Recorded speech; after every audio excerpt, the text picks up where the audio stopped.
Amy and I have spent most of the spring house hunting so far, and it's kind of fun to walk into other people's houses and get a feel for how they live their lives. Yeah, I agree. It is a fun way to kind of secretly judge people and have inside jokes about, man, that was a paint color decision that I would not have made. Bright blue in every room, and you don't have a 5-year-old that asked for it. Weird things like that.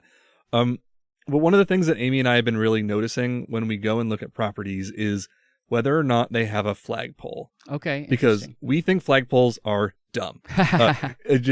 Unless you're near some sort of international border where having a flag flying is helpful to know, oh, I am in this country or I am not in this country. I feel like it's kind of silly. Like whenever I see flags everywhere when I'm driving around, I think, who among us does not know what country that we are in right now? I get that it's more than that, but I feel like they're kind of pointless. Sure. So I was asking myself, like, if flags aren't useful, then I feel like they at least need to be cool for me to want to have a flagpole in my future house and fly a flag. And as I've dug more into geography lately, there's a lot of overlap in the communities of geography and vexillology, which is the study of flags. And just like geography, vexillology doesn't sound like maybe the most interesting thing. It sounds kind of dry. And I would say there probably are times when it is. But since 2015, the vexillology community has been upended by lasers. Okay. Like pew-pew kind of lasers. So in 2015, country of New Zealand decides that they want a new flag, or maybe they're interested in a new flag, actually. And they decided to they made these multiple stages of referendums where people would come up with flag ideas, they would narrow it down to a few, and then they would vote on, do we change our flag to one of the new ones, or are we just going to keep what we have currently? Okay. So I don't know if everyone can imagine the New Zealand flag in their head, but it kind of looks almost exactly like Australia's, which is very confusing for the two countries. And they've got the Union Jack in the corner, so they've got the UK flag in their flag. And just in general, they felt like this was kind of an outdated design. We should do something that represents us and not the UK, I guess. So they do that first round of open call for anyone who wants to submit a flag. And one of the designs that got a lot of traction had their national bird on the flag, which is a kiwi. Do you know what a kiwi is? To be honest, I didn't even know that was a bird. I know that that's like what people in New Zealand refer to themselves as. Yes, and that's why.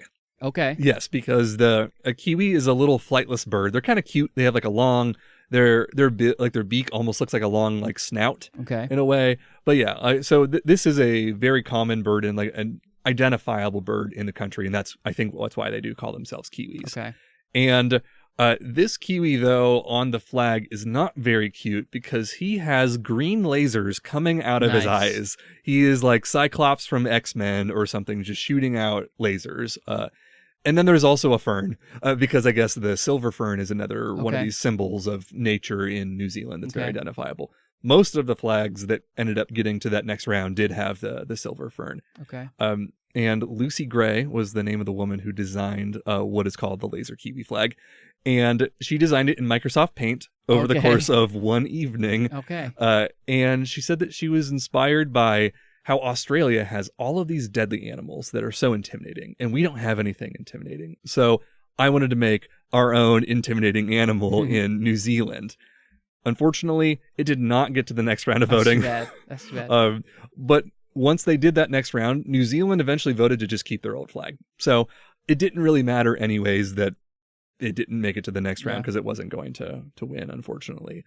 But despite not being chosen, the flag has been used by some people to try to strike fear into the hearts of other nations, which was kind of Lucy Gray's original goal. Near the beginning of the Russian invasion of Ukraine, New Zealand soldiers that were sent to Ukraine to help in the battle, they brought a laser kiwi flag with them, and there's a photograph of them standing next to their flag, getting ready to go into battle. So I don't know if it worked, but at least people are trying to fly this flag and use it for battlefield intimidation.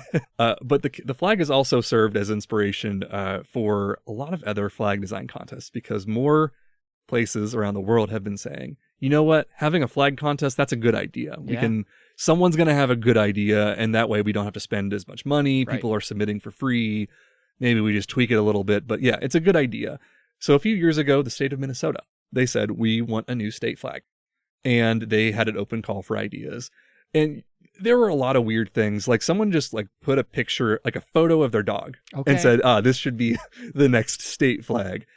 But there were multiple submissions that had the common loon, which is a bird that's, common. But the loon has lasers coming out of its eyes. So now this trend is starting to build. And the lasers in a lot of these ones were targeting the outline of the state of Wisconsin. So I was thinking about like, man, if we had a new Ohio state flag, it probably would be like a Buckeye shooting lasers at like the Michigan, like the Michigan M and the M's crossed out. Like I was thinking like, yeah, like that would make sense. We should keep our flag because someone will submit this if we try to do a new one. Illinois was the funniest to me though. Yes, your home state original of Illinois in 2025, they had a contest. I don't think they've chosen anything yet. I think it's still ongoing, but there were multiple cardinals with lasers coming out of their eyes. But there was an Abraham Lincoln shooting lasers at a Confederate flag, and that was the proposed flag of Illinois.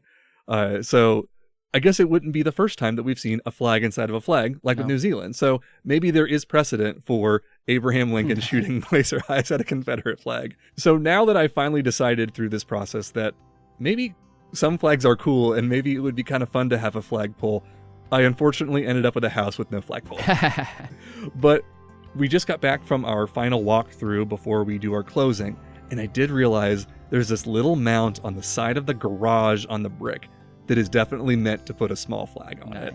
So while I do want my home to be inviting and welcoming and I don't want to intimidate or scare anybody, I may just have to pick up a laser Kiwi flag of my own.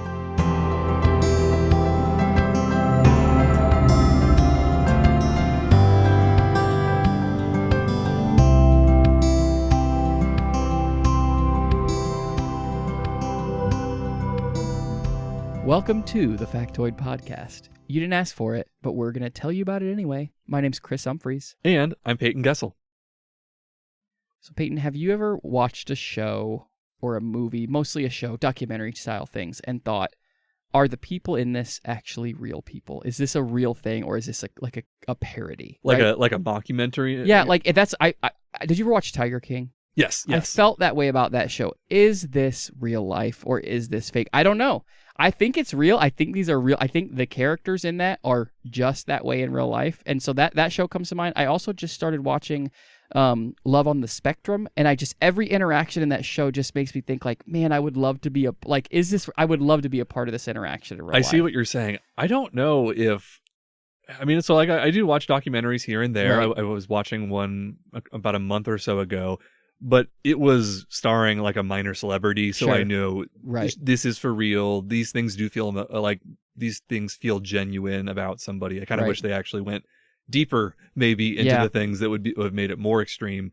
So no, I think coming to mind that unfortunately, maybe I'm just not watching the right documentaries. Yeah, I watch enough of those kind of ones where it's just like a really obscure thing that's just like, man, is this? It's great. I love the feeling of like, man, these are real people, and I'm really glad to find that out. It turns out sometimes the truth really is stranger than fiction, I think. I don't know. But I found something else out this week that is exactly that. But to preface that, sometimes in life, if the timing is just right, you can succeed at something, right? If you get in on the ground floor, you can really make it out very well. When people played Mario originally, people just played Mario. Of course, there was the good people who could always make it to the end. There was people who weren't as good, but for the most part, everyone played the same way. Right. But now, we've kind of talked about this stuff before. There's like speed running, and everyone knows that game down, like to every line of code. Like they know everything about that game, and it's played differently. Like people are taking it to new levels. So like again, if you played Mario when it came out on the NES, you probably could have competed with other people a little better than we can now, right? So there's a lot to when you get into something. There's a lot to timing. It's a lot harder to be famous now, I think, too, that now that the internet's a thing, right? And like influencers and everyone, like kids in school now will be like, I want to be a YouTuber when I grow up. Like that, no one when I was growing up said they wanted to be a YouTuber, right? Because like at the time, if you uploaded consistently on YouTube, there was a chance people were going to watch you because there wasn't that many people doing that, right? Absolutely. Not that many people even had a camera or a way to put their video on a computer or high-speed internet to upload their video. It just was very different, right? Yeah. But now every day there's people getting millions and millions of subscribers all over the place. It's just not the same that it used to be. It's a lot harder to make it. But if you start at the right time, you can get lucky. You can really succeed. And as it turns out, if I would have timed it right, I think I could have been a successful Olympic marathon runner. Do I run? No. Am I an athlete? No. Anyone who knows me in real life knows this. My feet are really flat. They clap when I walk. I'm not an athlete. I'm actually one of the slowest people I've ever met. It's very true. I am not an athlete. But if I would have got in at the right time, I think I could have done it. The backdrop is the Olympics, 1904. So this is very early on in the Olympics, I want to say. It turns out that the Olympics were not quite as big of a deal then. The Olympics in 1904 were in St. Louis, Missouri. And so you kind of had to travel from all over the place. So if you think about the Olympics now, people come from literally everywhere. Right. And they come to a specific place. That's kind of what they were going for here, but travel was a lot harder in 1904 than it is now. And so you had to get, if you didn't live in the United States of America or the connected areas, you had to get to the United States of America and then travel like at least 1,000 miles inland to St. Louis. Yeah, that's probably not the best choice of a place for a thing that you want a bunch of people to come to. Yes, maybe a coastal city would have been a better idea. Yes, yeah. exactly. This was only the third year they'd done the Olympics. It started in like the 1890s, and every 4 years, right? This is the third time they had done it. And it wasn't the biggest because of all the travel constraints, I think. There were 630 Olympians in total, and over 500 of them were from America, right? Oh, so it wasn't, it's very different than it is now. The marathon had been an event in the Olympics since its inception, and there was only 32 runners in the marathon, which, again, that seems like not a terrible I was going to say, percentage. that seems like a decent pool. Yeah. But it turns out at this specific marathon, they wanted to have a marathon, and so there were some people who thought, yeah, sure, I can do that. So they just did, right? It's very different, right? And I want to let you know that out of the 32 participants, 14 of them finished. Okay. Oh no. So what I want to recap here is, if I would have gone to the Olympics and attempted and completed a marathon, which I do want to state is not that easy, okay? But if I would have walked all the way, right, I would have been in the top 15 of the Olympics. Yeah. Crazy, right? So there's a time when I could have been an Olympic marathon runner. The Olympics in 1904 was part of the World's Fair, and it was actually kind of like a sideshow. It wasn't even the main thing. The fair was the thing. The Olympics were on the side. Yeah. So from the get-go, this was shaping up to be quite an event. Sideshow of this fair, whatever, right? And I don't necessarily mean that in a good way. It was almost certainly going to be a disaster from the get-go. The organizers, they decided to start this race at 3 p.m., which I don't know if you guys all live in the Midwest here. I think maybe a lot of you do. At 3 p.m. in the middle of the summer in the Midwest, it is hot. It's the hottest part of the day in St. Louis, Missouri. We're not the South, but it gets very humid. It's very humid, very hot. It's not the best time to do something like that. So on this day, it happened to be 90 degrees at 3 p.m., and that's when they started the race. The course was made up of 24.85 miles of roadways. This was actually before, it turns out the next Olympics, 4 years later, is when they standardized the 26.2. Oh, yeah, that sounds right. Yeah, that's when they standardized that. So it wasn't standardized at that point. It was just around 25 miles. Right. So that one Olympian who finished, who owned a car, he had the 26.2 on his Model T as a bumper sticker. That's right. Yeah. That's right. That's funny. Well, he would have had 24 points. His was 24.85 this year. Yeah. For sure. That would be so rare. A lot very rare, a lot less recognizable. But it was made up of 24.85 miles of roadways, and it actually started on like a track, and they did like 5 laps. They did like 5 laps of the track, and then they went out on the roadways. And the roads that it went on were, first of all, open to the traffic. Okay, which I get, it's 1904, but I want you to know there were still cars in 1904. It was very early on, but there were cars. There were buggies, there were trolleys, there were stuff on the roads, and they didn't close the roads for this. It was a lot of dirt roads, and it was a lot of hills. I guess on this specific track, there were 7 hills, and all of them had hundreds of feet of elevation change, which again, I guess they're not trying to make it easy, but they're definitely not making it easy. And if all that wasn't enough, the event organizer for this marathon, his name was James Sullivan, used this event as sort of an unofficial human experiment. I guess it was a relatively widespread pseudoscience idea that, like, if you hydrated yourself less, you would be a better athlete. So, like, they thought that if like your body was working on processing all the water that you intake, then you would have less energy to go to like your muscles, like your athletic things. Okay, sure. Which I guess isn't completely, like, I can understand how you would get there. Yes. But he thought, let's go ahead and test this out. And so the organizer for this marathon made only one official water drinking station for this whole entire run. And he made sure to instruct everyone in all their teams that they were not allowed to drink outside of the official water stations. And it was at the 12th mile. So you had to run 12 miles to just get a drink and then run the rest of the race, which was over 12 more miles. Yeah. So, and like for reference, in a current marathon, there's anywhere from like on the very low end, like 8, there's at least 8 official watering, like hydration stations. Sure. Sometimes more than 12. There's a lot of them, right? For 26 miles. Every mile or two, there's something. I was going to say, because I think I have never run a mile. I've run a mile. I've never run a marathon, but I feel like every mile or two does seem pretty reasonable. Yeah, you don't have to be constantly drinking, but you have to be drinking throughout the whole thing. This is something we know now. Yes. This is something apparently they didn't, everybody didn't know that then, I guess. So if you add all this together, it sure seems to be a recipe for a fun day. And a fun day they had. And if all that isn't factoidy enough for you, it gets better. There was a man in this race named Felix Carvajal. He was a mailman in Cuba. And in order for him to travel to the Olympics, he raised money. And how he raised money was like on his mail route, he would go up to people and tell them what he's doing. I picture like an old chick flick, or even almost like Cool Runnings. It's like feels like that to me, where they're like, we're gonna go, and the whole town's behind it, right? And so he's going up to people, and he raises enough money finally through all his days of mail delivering, and he finally gets enough money to travel to the States, and he gets a boat to New Orleans. And as soon as he gets to New Orleans to celebrate reaching ground and to celebrate that he's made it this far, he goes and gambles. And he gambled away all of his money. He lost everything. And I'm not sure if you know much about geography. I know you know a lot more than maybe the average person, but New Orleans is not very close to St. Louis. So he had to make his way still. He made it all the way here. He's got to still get to St. Louis. He's got no money. So he hitchhiked his way all the way there. And he did finally make it there, but all he had was what he was wearing. So he ran the race in his street clothes, in his pants, in his jacket. Yeah, it's crazy. And in the middle of the race, he saw a spectator eating peaches, right? Which is like, in my opinion, one of the best snacks on a hot day. I love a fresh peach. And he saw that, and he probably thought that too. And so he went up and he approached that man and said, could I possibly have one of your peaches? And the guy says, no, I'm standing in the 90-degree heat watching this race. I'm going to keep these peaches. And so Felix steals the peaches and runs away. Yeah, I know. That's great, because the natural thing to do is to run away. That's right. Yeah. He knew he had to be running, and the guy probably wasn't going to chase him, so he just steals them and goes. So Felix, apparently, he's an interesting guy, we're learning.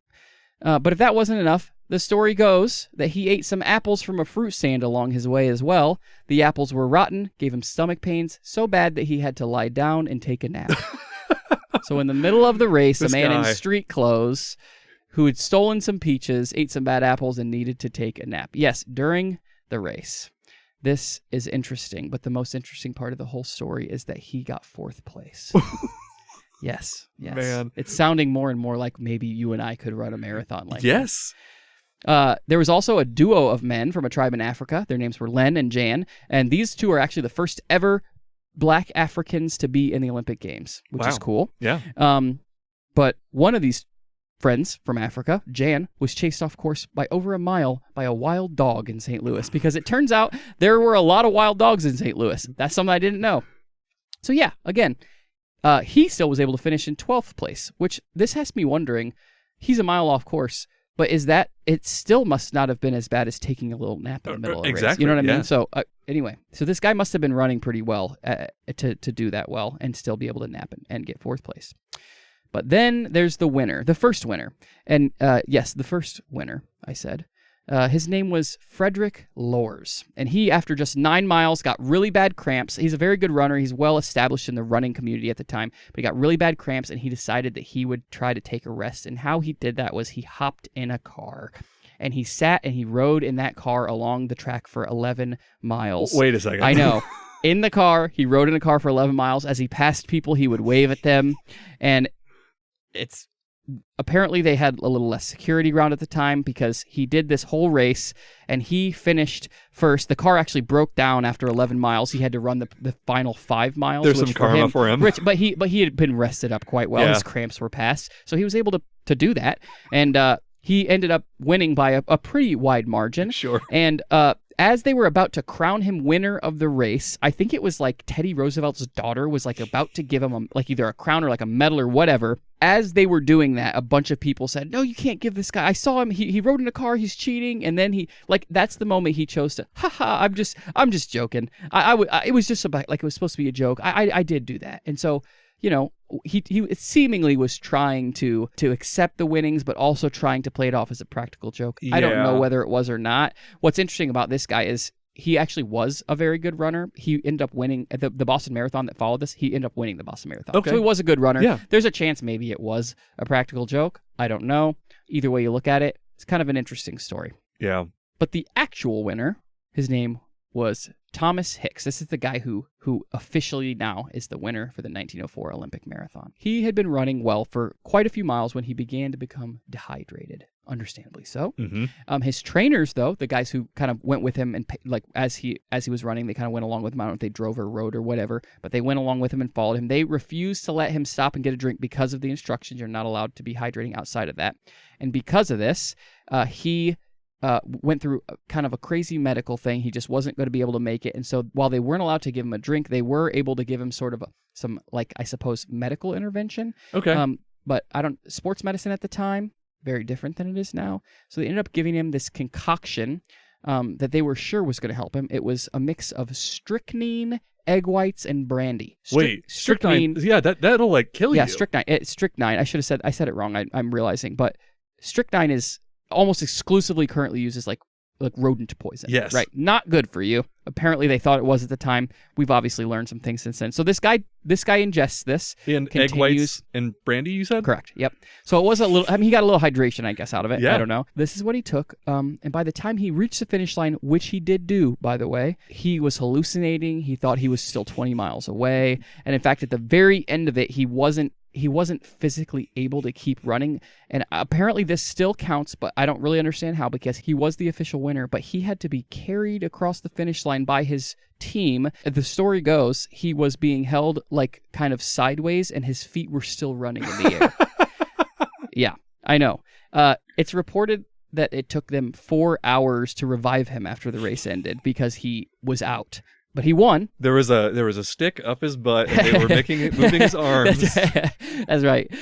He did win, but this was his last race, and he decided to retire from then. Good. I thought you were going to say died. No, not to my knowledge. He did not die. Everything I read says retire. Maybe that's code for die. I don't know. But he didn't have a good day that day, but he did win an Olympic marathon. He is a gold medalist. All this seems incredibly crazy. It seems unbelievable, but from what I can tell, it's kind of like Tiger King. I think these are real people, and this is a real thing. And it leaves us with not only a fun story, but it turns out that this actually made us better. It made the Olympics better. And now, because of this race specifically, a lot of things were kind of jump-started, such as strict regulations on hydration for athletes, meaning they had to have more and a lot, yes. As well as just like medical oversight for people in the Olympics. This sort of started like a greater understanding of, hey, we really need to have this. Yeah, water stations, peach stations, apple stations. That's right. Yes, we've got to have it all. It's got to be there. And again, I know society's changed a lot, but what hasn't changed is people's needs. We got to your body is important. You got to take care of it. Drink a lot of water, people. Drink a lot of water. The 1904 marathon was proof that before the market was saturated with athletes chasing the big bucks, you didn't need to be a world-class elite athlete to be an Olympian. You just needed to be the only guy who stayed awake the whole time and didn't get chased away by a wild dog.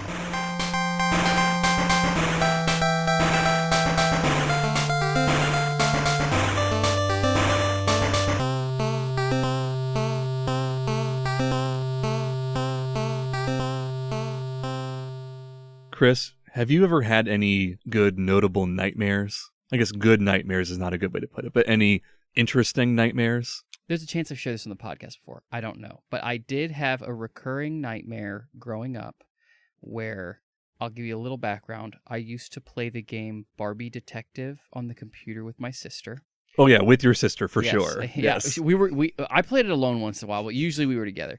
And the villain in that was always portrayed as just like a silhouette of a man with like a hat and a trench coat. Okay. Yeah. And so I had a recurring dream where I was the main character from the cartoon Doug. Do you remember Yeah, Doug? Doug. with You were the Doug Funny. nose? Yeah. And I had buck teeth, and the villain from Barbie Detective came to me and would hit me in between my two buck teeth with an axe.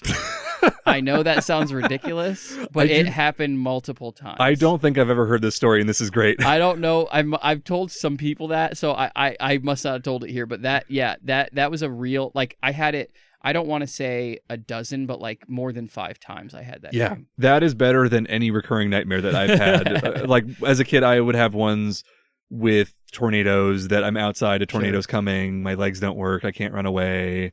And one that I get a lot now, I would say maybe we'll call it once a month, is that I am just like losing teeth left and right. Ooh. And sometimes that I am ripping them out, and that sometimes I will just like rip out the whole bottom row, but then like some sort of weird shark, I just have another row underneath. Wow. And then I rip out another row.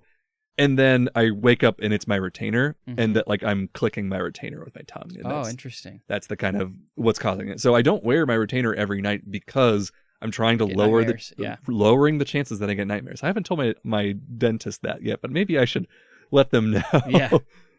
So, I mean, not the best thing to be dreaming about once a month, but you know, I deal with it. But it really made me think about like what constitutes like a good dream versus a nightmare, because if you have what you would call like a good dream, you wake up and then you realize that it's not real, and it's kind of a bummer. So I kind of feel like I don't know what makes a dream good or bad, I guess. But today I wanted to talk to you about a food that gained a reputation for causing nightmares in the 1800s and 1900s, and some of the lasting impacts that it has had to the modern day. And this is a dish called Welsh Rarebit. Are you familiar with Welsh Rarebit? I do not know what that is. Yes. Is it meat? It is not meat. Yeah, it's not really common around here, but it's a popular meal in the UK. And so Welsh Rarebit, and I'm saying Rarebit, but sometimes it's also just called Welsh Rabbit, like the animal. Okay. It's a piece of bread covered in a cheese sauce. It's very simple, and it's toasted. So in the sauce, you might add a little bit of mustard or like Worcestershire sauce, or sometimes they put like beer or cider in the sauce and kind of mix it up and stuff. It's not complicated at all. It's a very simple meal. It is also very tasty. I had it once at a restaurant, and they did a good job of kind of fancying it up. Like, I don't know when you go to like, if you ever get brunch somewhere, I think of times when Amy might order an avocado toast, and I think, what are they going to bring out? Right. Because I see what you do at home, and it looks good and it tastes good, but I don't think you're going to pay $10 for that. Right. And then they bring it out, and it's like piled with tons of different stuff Right. to like justify the price or whatever. So I went to a restaurant that kind of did that, but with Welsh Rarebit. So it might have been $12 or something like that for cheese on toast. But I was like looking at a picture of it the other day, and there's like apple slices and sliced grapes on it, and there's walnuts all around it. They've got a little bit of like microgreens, kind of like a tiny bit of a salad on top of it too. Very big, thick piece of bread with tons of cheese. And like, I was kind of scared when I ordered it. Is this going to be good or not? Right. Do I like these things? But I enjoyed it a lot. But yes, I should probably explain to you the name of this thing and why we're talking about rabbits or not rabbits. It does not contain rabbit at all. Okay. There is no meat. There never was meat of any kind in it. But the origin of the name is very, very confusing. A lot of different explanations over the years, because rarebit might have been a corruption of the word rabbit, but it also might have been completely unrelated. But a lot of this goes back to the relationship between England and Wales. So Wales was conquered around the 1100s by England, and it officially like came under their like legal control around like the 1500s or so. I think it was King Henry VIII who eventually said, yes, Wales is just part of England now. And then when the UK formed a few hundred years later, Wales was part of that whole kind of conglomerate as well too. And in general, over the years, though, the English like to make fun of the Welsh. They've been kind of the punching bag, and there were a lot of things that the Welsh were the butt of the joke for before Americans were around. Like the Welsh are the loud ones. The Welsh are the dumb ones. Like those were kind of some of the things that they'd be known for. And one of the theories goes that the Welsh were just so stupid that they couldn't tell the difference between cheese on toast and a rabbit, which isn't really that funny. Like jokes back then were kind of different. There was another one about the Welsh had to give up their hunting rights. So they said, well, this is the next best thing. But also like back in the day, you would say like a Welsh blank for a joke. Like you would call a Welsh comb running your hand through your hair with your fingers and things. So the true origin of it is kind of up to interpretation on where it came from. But the one thing that historians do agree, though, is that the Welsh, they were making this food. They were putting fried cheese on their toast, and they've been doing this for many hundreds of years. And possibly as early as 1500 that they were making this dish. And the cheeses in Wales are typically softer and didn't work as well for like toasting. And they actually went and borrowed the cheddar from England, and it's kind of a little bit of a marriage between the two regions in a lot of ways, because the Welsh came up with the idea, but then over time, even though they're making fun of the Welsh, the English said, hey, this is cool too. We're going to start making this too. And this is kind of when Welsh Rarebit caught on. Even like from rich to poor, everyone has their own opinions and recipe on how to do this. And it was pretty democratized for a food back then. And since it was so easy to make, it became popular with 1800s bachelors. Okay. Just like dudes living on their own. Yeah, this was like frozen pizza. Yes, I was thinking, it's like the Kraft mac and cheese blue box. Like that was the kind of thing that I was making whenever I was on my own. I was cooking other things too, but yes, that kind of, low effort sort of food. And there was this popular cooking device at the time. It was called a chafing dish. Interesting. Yes. Interesting name. Yes. It sounds better. Yes. It sounds worse than it actually is, I guess is what I'm trying to say. So it was kind of like a fondue pot, or, when you go and get like buffet style food and they have that weird little candle that's like burning something, but it looks kind of gelatiny underneath. It was kind of like that, but with charcoal, I think. But the idea was that you could do cooking outside of the kitchen, and that's what was radical about it. So you could put this in your living room, and it would take a few hours for it to cook. So it's like a crock pot. Yes, similar idea. So you just put the chafing dish in the middle of the room, kind of adds a little bit of heat to the living room at night anyways. You all sit around, you talk, you chat, and then towards the end of the night, now you have all this Welsh rarebit that was made, and then you can all eat your rarebit at midnight, and then you go your separate ways or go to sleep or whatever. But because it took a while, a lot of people were eating it very late at night. And if you weren't doing this at home, all of the pubs are serving Welsh rarebit. And you would go there, you have your drink, you eat your rarebit relatively late into the evening, you come home and go to sleep. So there is a culture of tons of people eating this meal very late at night and then immediately going to bed afterwards. And this happens enough that the British start to wonder if this meal is causing them to have nightmares. So enough of these people are artists and creative types. So as we transition into the 1900s, you have all of this Welsh rarebit nightmare related content coming out and becoming very popular. That's how we got the horror anthology series, Welsh Rarebit Tales. Okay. And don't know how true this is. In 1902, there were 15 writers, and they all decided, we're going to eat a very big meal together late at night. It's going to have a few different things, but the main thing was Welsh rarebit. And then they all went to bed, and then they all 15 of them had nightmares, and each chapter of the book is the nightmare from each individual person. Now, I don't know, maybe they had some fun with it. Maybe they wrote the stories anyways and then just ate the meal, but it is pretty clever for them to come up with this sort of thing. And then within a couple of years of this, there was a man named Windsor McKay, and his career skyrockets because of Welsh rarebit. So he creates a comic strip called Dream of a Rarebit Fiend.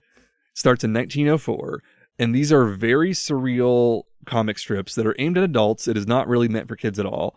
And the average comic would be something like a dinosaur emerges from the water, and then it comes out of the water, it destroys someone's home, tears it to pieces, as like a husband and wife are running away and saying like, what do we do? And they're firing guns at it, nothing happens. And then eventually the last panel of the comic strip is like the husband and wife laying in bed, and the husband saying, oh, I shouldn't have had that Welsh rarebit last night.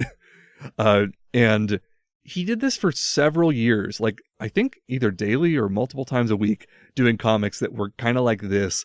And he became relatively popular from doing it. And they were starting to get adapted into movies. So he would come up with one of these Welsh Rarebit comics, and then it would be like a live action 10-minute film or even animated. So there was one in 1921, there was one that was called The Pet. And it's considered to be the first giant monster movie. It predates King Kong, predates Godzilla, and a lot of the tropes that he established are things that pretty much every monster attacking city kind of movie all follow now. And I was floored that this guy who I've never even heard of has influenced like movie pop culture as much as he has. I also learned a lot about this guy's insecurities from reading his comics because he was 5 foot tall, so he was very short, and he was in a bad marriage. And if you look at a lot of the comics, they follow that formula. There's always some large thing, sometimes a large person walking around attacking the city. And there's usually like a wife who's complaining about how her stupid husband ate Welsh Rarebit again. And I thought like, yeah, this guy didn't have therapy and he used the comic strip to talk about all of his problems in life. But then he eventually went on to make an even more successful comic. Do you know about Little Nemo? Have you heard of that before? I don't think so. Okay. It was like a few years after that, but like there was a video game on the NES that was based on Little Nemo. I think there were films about it, but he just took all of his ideas from Dream of a Rarebit Fiend, made them a little bit more child friendly, and then just had like a child who was dreaming about them every night. So he very clearly just recycled ideas from this, and that ended up making him like an entire career out of it. And this wouldn't have happened if he wasn't just eating Welsh Rarebit before he went to bed. And as we headed deeper into the 1900s, I discovered there are 2 different types of processed food that tie back to Welsh Rarebit. Cheese Whiz. Cheese Whiz was not meant for cheesesteaks. It was meant to just to make a quick rarebit. You just didn't have to do your cheese sauce. You just bought it in a can and then squirted it on there. Exactly. And then Cheez-Its. Cheez-Its were marketed as a Rarebit. No way. Because they are crunchy and they have a cheese flavor to it. I love Cheez-Its. So, and it's like back when they were trying to make these, they thought, okay, well, everyone knows what this is. It's kind of like a Rarebit, but it's a little tiny guy.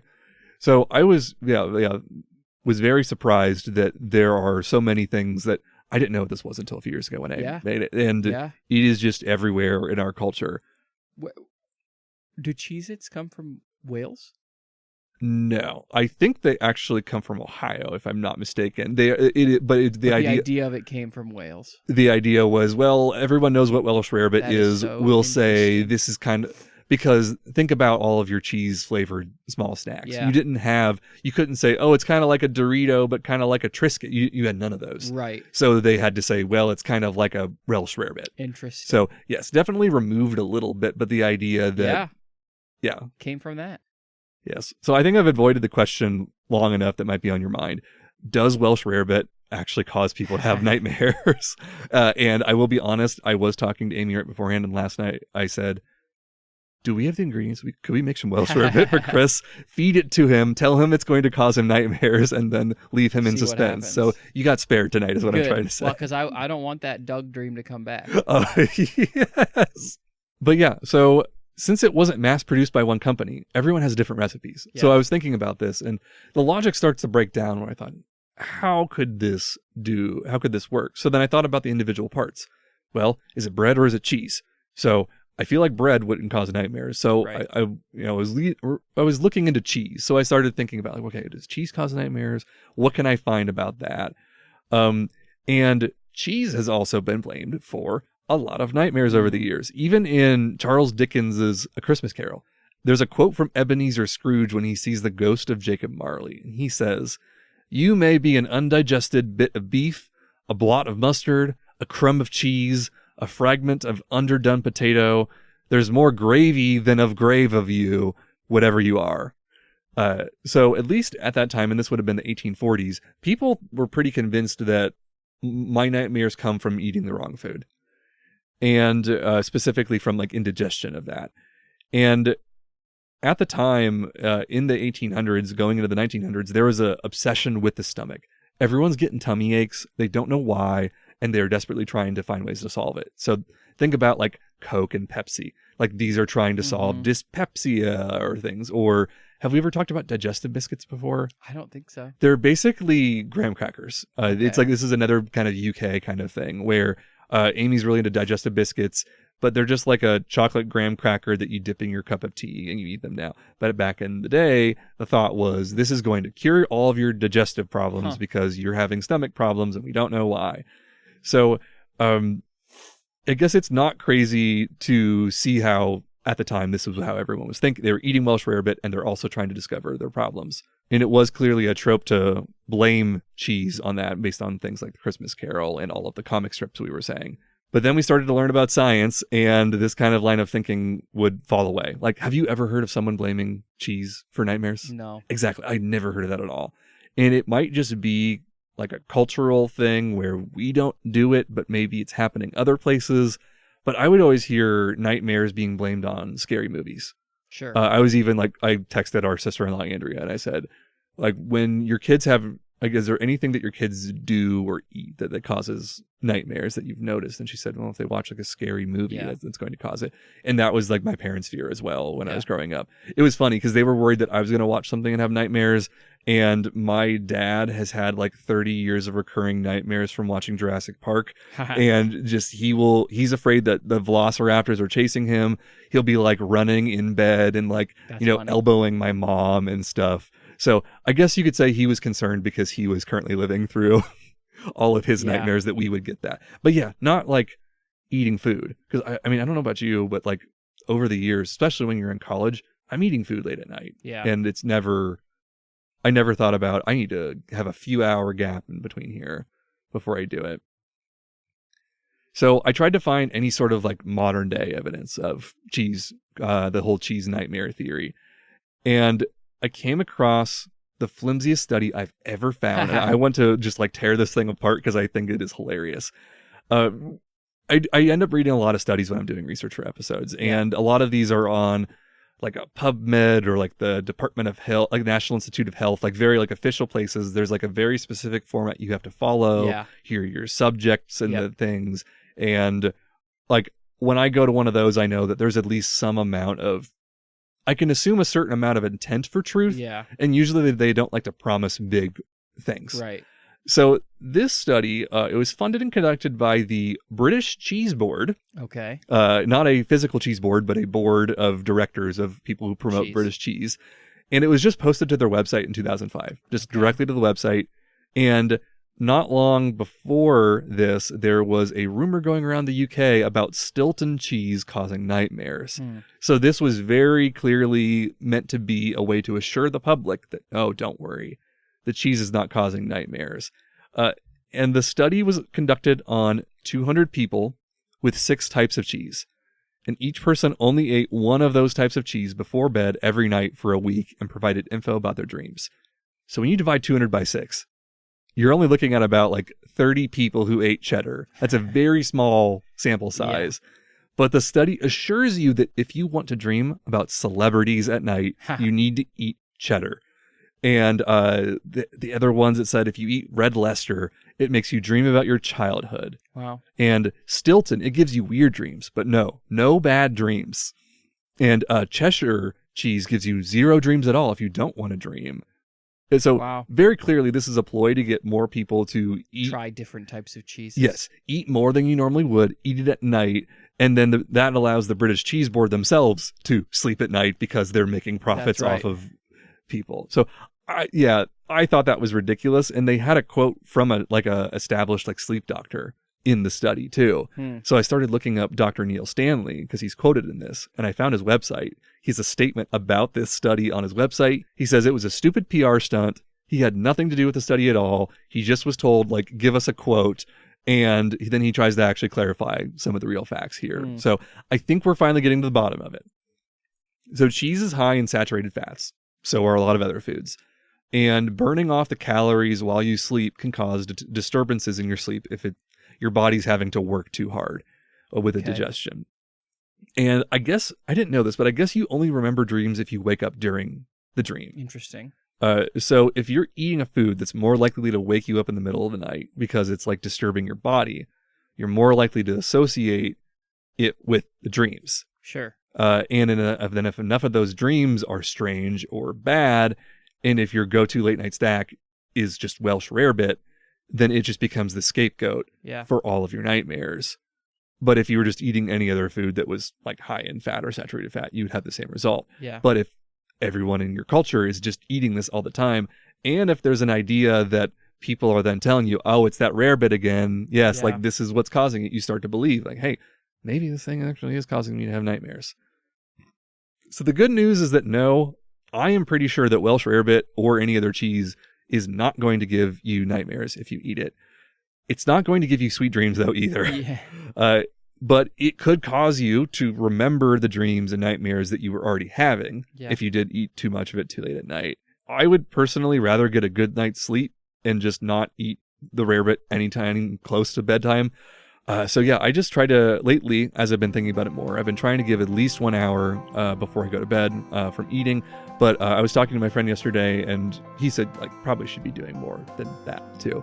So I'm trying to be an adult and not eat too late in the night, so I don't have indigestion or any of those nightmares. But I will say that I would encourage you, if you have an opportunity to make some Welsh Rarebit at home or find a place that sells it, you should try it. But just to be on the safe side, maybe eat it during the daytime.